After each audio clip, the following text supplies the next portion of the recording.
All right, I'd like to give you a little introduction to a feature that's changed in the Align and Combine.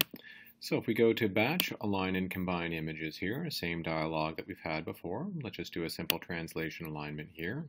And let's grab several little test images I have.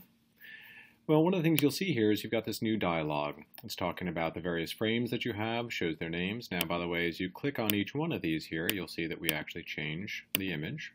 These are just all synthetic, a little bit of motion. We can go through and pick, okay, look, I'd like this star, maybe I'd like this star. Maybe I'll say this one, I'm going to use the standard Shift key and say, oh, I don't like this frame, so let me Shift and click here. Now when I've done that, you'll notice that right now over here, this is marked as a skip.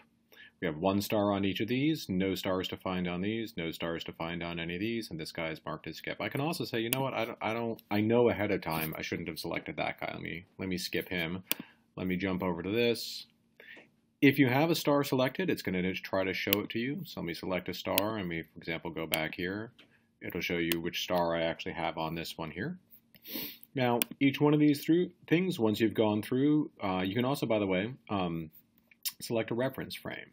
So let's come on over to this guy here. It's automatically picked that out as the perhaps a star. Let's click on there. Goes through, does the standard kind of thing, saying we're all set. How do we want to save it? I'll cancel this. But now let me show you the idea of the reference frame there, and let's also do 2 stars worth, so translation and rotation. So here, let's go through, let's grab a couple of these here. Say like this, maybe this one here I want to use as my reference. So I'll flag this as a reference.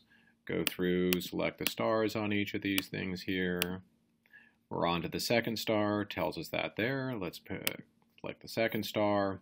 At this point, by the way, you can also say, you know what, I don't like this guy. Let's skip this one. Come on over to this guy here. It's picked out the star, but click on it here, go through. You can tell this Alt to do all of them. Boom. Now, when you save this, if you were to save it, you'll find that everything is lined up specifically relative to that one reference frame.